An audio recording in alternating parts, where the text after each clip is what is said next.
Srs. Ministros, Srs. Membros do Governo, Sr. Ministro, eu pegaria numa afirmação sua, de há uns momentos atrás, sobre o estado de negação, para dizer basicamente o seguinte, Sr. Ministro. Há aqui duas hipóteses possíveis. Imaginemos que o Sr. Deputado José Manuel Pureza ou o Sr. Deputado Pedro Filipe Soares vai à janela e diz está a chover. A seguir vai o Sr. Deputado Agostinho Lopes à janela e diz realmente está a chover. O Deputado Miguel Macedo, o Deputado Almeida Henriques dirá está a chover. Eu vou à janela e digo está a chover. Sr. Ministro, perante isto o senhor tem duas hipóteses.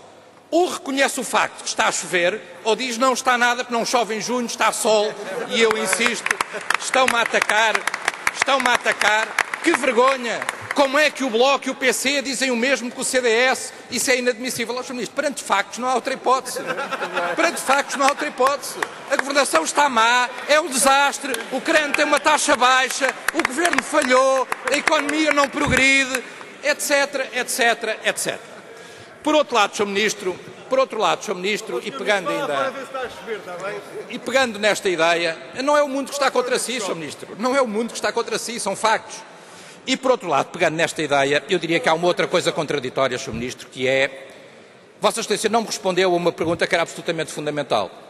Eu não lhe perguntei se as medidas que Vossa Excelência já conhecia a sua resposta, e portanto não faço perguntas desnecessárias, não lhe perguntei se as medidas que Vossa Excelência aprovou, aí diga-se a verdade com o beneplácito do PSD, há 2 dias atrás, se na vossa opinião eram necessárias ou não eram necessárias. Não foi isso que eu lhe perguntei. Não foi isso que eu lhe perguntei, porque presumo que se as aprovaram, na opinião de Vossa Excelência serão necessárias. O que eu lhe perguntei, e era muito importante ser aqui respondido, é que efeito é que elas vão ter na economia portuguesa. Se vão ter ou não, como nós pensamos que vão ter, um efeito de sufoco completo, sobretudo sobre as PMEs, um efeito recessivo, e se nós temos um pequeno sinal positivo no primeiro trimestre, o sinal do segundo trimestre será, no nosso ponto de vista, absolutamente desastroso. E sobre isto, Vossa Excelência não disse nada, não respondeu, não nos deu opinião nenhuma. Como não respondeu, eu tinha alguma esperança que dissesse, enfim, se tiver dúvidas sobre isso, tem o Sr. Secretário de Estado, Bernardo Trindade, que saberá seguramente responder a essa matéria, não nos respondeu como é que vai ser a tal aplicação do Turismo 2015, até porque o CREN para antes, e, portanto, como é que se é feito esse acesso privilegiado ao CREN nesse programa Turismo 2015, sobre o qual Vossa Excelência não disse nada. Enfim, esperava-se uma declaração boa e sensata sobre isso, ao contrário da tal já célebre declaração de Xangai, onde Vossa Excelência, perante uma palavra de bom senso, enfim, eu diria, a palavra é dura, mas eu diria, assassinou aquilo que são milhões e milhões e milhões gastos pelo seu governo na promoção do turismo interno. Não é? Vossa Excelência acha que é um disparate, acaba de destruir um investimento brutal. Há outras questões, no entanto, sobre as quais Vossa Excelência deveria também falar e deveria esclarecer esta Câmara. Eu deixo ainda mais uma pergunta concreta, Vossa Excelência terá ainda a oportunidade de responder, que é, já entregou ou não à União Europeia o relatório sobre o efeito spillover? Ou seja, o desvio de fundos para regiões que são, à partida, até as mais ricas e que não faria estar a sentido de receberem esses fundos, são sustentados, argumentados, com base numa ideia de que há um efeito spillover, ou seja, um efeito de promoção do investimento. Eu sei que Vossa Excelência tem que entregar um relatório à União Europeia. A pergunta é muito simples e muito direta. Já fez a entrega desse relatório ou não fez ainda a entrega desse relatório? Por último, Sr. Ministro, Vossa Excelência, no meio dessas suas declarações, às vezes, que me parecem menos esclarecidas, disse que, em relação à questão das linhas PMEs, o CDS, disse Vossa Excelência que o CDS estava distraído quando alertámos para o esgotamento e para a suspensão das candidaturas da linha PME Investe 5. Não tenho aqui a declaração dos Sr. Ministros, o CDS está distraído. Enfim, é uma declaração, desde que responde em nome do CDS, muito infeliz, Sr. Ministro. Porque a verdade é que membros de associações empresariais, empresas, responsáveis da banca, ninguém tinha essa informação. A informação foi feita só por escrito, sem nenhuma comunicação do Governo sobre essa matéria. Não havia um representante da comunicação social que, quando o CDS quis alertar para a questão, tivesse essa informação. Nós não estávamos distraídos, Sr. Ministro, nós estávamos muito atentos.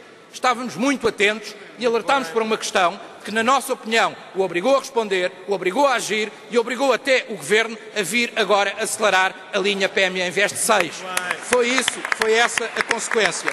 E em relação, no entanto, Sr. Ministro, há uma questão aqui que é fundamental, que é, obviamente, há duas questões fundamentais. Em primeiro lugar, esta linha PME Invest 6, as empresas vão ter juros e vão ter spreads que vão até aos 3,75, estávamos a falar no caso de 1,75,2, que são praticamente o dobro da linha anterior. Qual a consequência disso? É comportável ou não é comportável? Segunda questão, muito importante para as empresas e sobretudo para as PMEs. O que é que acontece aos projetos pendentes no âmbito da linha PME Invest 5? Porque muitos destes projetos não foram decididos e, portanto, agora o que é que vai acontecer? Transitam automaticamente para a 6, são decididos autonomamente, têm que fazer o processo todo gastando com isso dinheiro, porque um processo de candidatura a um projeto desses custa dinheiro e custa dinheiro sobretudo para uma PME. O que é que vai acontecer? Mesmo que transitem automaticamente, vão ter condições logo à partida muito mais gravosas, com spreads mais elevados e muito mais difíceis. São questões que são importantes, são questões que eu penso que o Governo deveria responder, não nos alongando muito mais em relação a esta matéria, até porque, em relação ao CREN, estamos mais ou menos esclarecidos. Vossa Excelência diz, os outros estão em má situação, os outros não conseguem também desenvolver. Eu digo, nós estamos muito atrasados, nós estamos muito longe daquilo que seria o ideal, daquilo que seria o desejável, do que seria o necessário.